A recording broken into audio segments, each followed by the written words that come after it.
जीवन में ऐसे पल भी आते हैं जब दिल एक दिशा में खींचता है और कर्तव्य दूसरी दिशा में। भगवान राम जी के साथ भी ऐसा ही हुआ था। लक्ष्मण जी कुटिया बना चुके थे।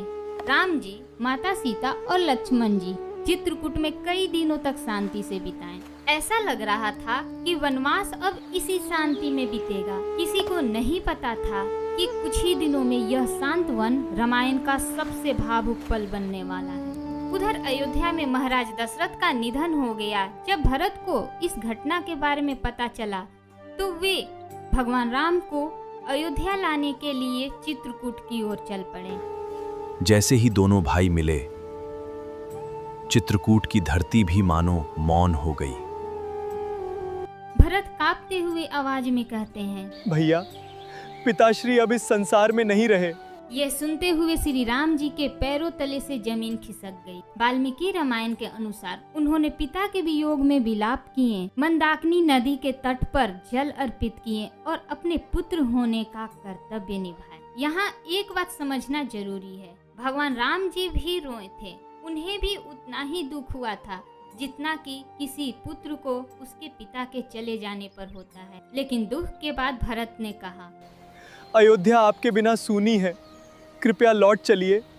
कुछ क्षणों के लिए राम जी के पास एक और पिता की याद थी और दूसरी ओर भाई का प्रेम और अयोध्या लौटने का अवसर। शायद कोई और होता तो लौट जाता, लेकिन श्री राम जी ने भरत के हाथ पकड़कर कहते हैं, भरत, पिता इस संसार में नहीं है, लेकिन उनका दिया हुआ वचन आज भी जीवित है। यदि मैं लौट गया तो केवल वनवास का वचन ही नहीं टूटेगा, रघुकुल का सत्य भी टूट जाएगा। उन्होंने भरत के प्रेम को ठुकराए नहीं, बल्कि उसे गले लगाए, लेकिन अपने कर्तव्य भी नहीं छोड़े। वो अपने चरण पादुका भी भरत को सौंप दिए।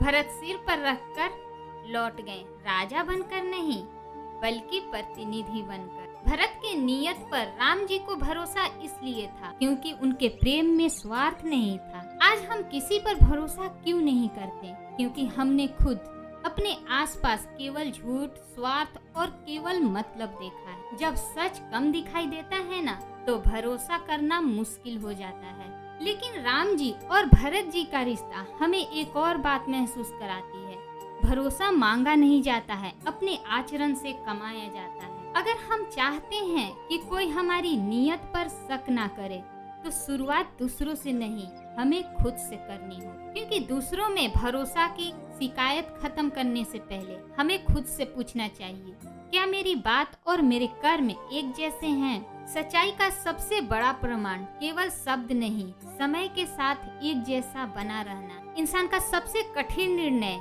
वह नहीं होता कि उनके सामने कोई रास्ता ना हो। सबसे कठिन निर्णय तब होता है जब सही और प्रिय दोनों सामने खड़े हों। अगर वीडियो अच्छी लगी हो तो शेयर करें। हर हर